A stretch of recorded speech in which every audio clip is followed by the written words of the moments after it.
দেখেন, আমেরের জীবনে অনেক বড় স্বপ্ন ছিল, সে হজ করতে যাবে, সে কাবাগর তাওয়াফ করবে, এটা তার স্বপ্ন ছিল। এবং গত পরশুদিনই তার হজের ফ্লাইট ছিল। সে যখন এয়ারপোর্টে আসলো, পাসপোর্টে নিরাপত্তাজনিত কিছু সমস্যার কারণে তাকে একটু দাঁড় করিয়ে রাখা হলো। সমস্যার সমাধান যখন হলো, তাকে যখন ছেড়ে দেওয়া হলো, তখন আসলে অনেক দেরি হয়ে গেছে। কারণ আমেরের সাথে অন্যান্য যে হজ যাত্রী, তারা এতক্ষণে বিমানে উঠে গেছে এবং বিমানের দরজা ভিতর থেকে বন্ধ করে দেওয়া হয়েছে। তখন সেই এয়ারপোর্টের অফিসাররা সেই পাইলটের সাথে কথা বলল, পাইলটের সাথে যোগাযোগ করলো, পাইলটকে বলল যে দেখেন, একজন হজ যাত্রী নিরাপত্তাজনিত কিছু সমস্যার কারণে বিমানে উঠতে একটু দেরি হয়ে গেছে, তাকে একটু বিমানে উঠিয়ে নেন, সে বিমানে উঠতে পারে নাই।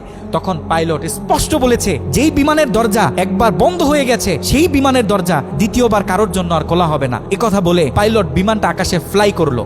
সেই অফিসাররা তখন আমেরকে বুঝাইতেছে, দেখো বিমান তো চলে গেছে, তুমি আর যেতে পারবে না, তুমি বাড়িতে চলে যাও, নেক্সট টাইমে তুমি হজে যাওয়ার জন্য ট্রাই করো। তখন সে আমাদের মুসলিম ভাই, সে হজ যাত্রী, সে কি বলেছে জানেন? সে বলেছে, আমি আমার রবের উপর পরিপূর্ণ তাকওয়া রাখলাম, আমি আমার রবের উপর পরিপূর্ণ আস্থা রাখলাম, আমি হজ করেই বাড়িতে ফিরবো, হজ না করে আমি বাড়িতে ফিরবো না।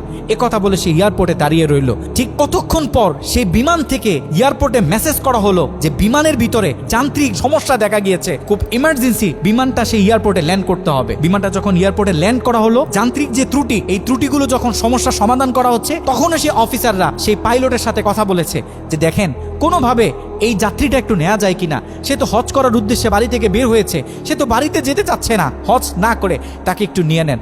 তখনও সে পাইলট বলেছে যে না, এই বিমান একবার দরজা বন্ধ হয়েছে, সৌদিতে যাওয়ার আগে এই বিমানের দরজা দ্বিতীয়বার কারোর জন্য আর খোলা হবে না। একথা বলে সে পাইলট আবারও বিমানটা আকাশে ফ্লাই করালো। তখনও সে অফিসাররা আমেরকে গিয়ে বোঝাচ্ছে, দেখেন, মনে কষ্ট পাইয়েন না, এরকম মাঝে মাঝে হয়, আপনি বাড়িতে চলে যান, যেহেতু হজের নিয়ত করেছেন, আপনার একিনটা যেহেতু সলিড, আপনি যেহেতু একেবারে সহি নিয়ত করেছেন, অবশ্যই আল্লাহ পাক আপনাকে হজ করতে দিবে। আমের তখনও বলতেছে, আমার রবের উপর আমার পূর্ণ আস্থা আছে, আমি তো আমার রবকে চিনি, সে আমাকে হতাশ করবে না, সে আমার মনের আশা রাখবে, আমি হজ করেই বাড়িতে ফিরবো।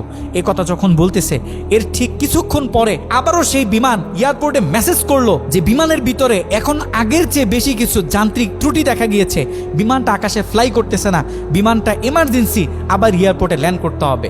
বিমানটা যখন এয়ারপোর্টে ল্যান্ড করলো, তখন সে পাইলট নিজে বিমান থেকে নেমে সে অফিসারদেরকে বলতেছে, সে হজ যাত্রী কই, যাকে ছাড়া আমরা মক্কার উদ্দেশ্যে রওনা দিলাম, তাকে আমার হাতে তুলে দেন। আমি যতটুকু বুঝতেছি, তাকে ছাড়া এই বিমান যতবারই আমরা আকাশে ফ্লাই করব, মক্কার উদ্দেশ্যে রওনা হব, আমার মনে হয় না যে এই বিমান স্বাভাবিকভাবে মক্কাতে গিয়ে পৌঁছাবে। তখন সে পাইলট সে আমেরের হাত ধরে নিজে নিয়ে সে বিমানের ভিতরে বসিয়ে দিল।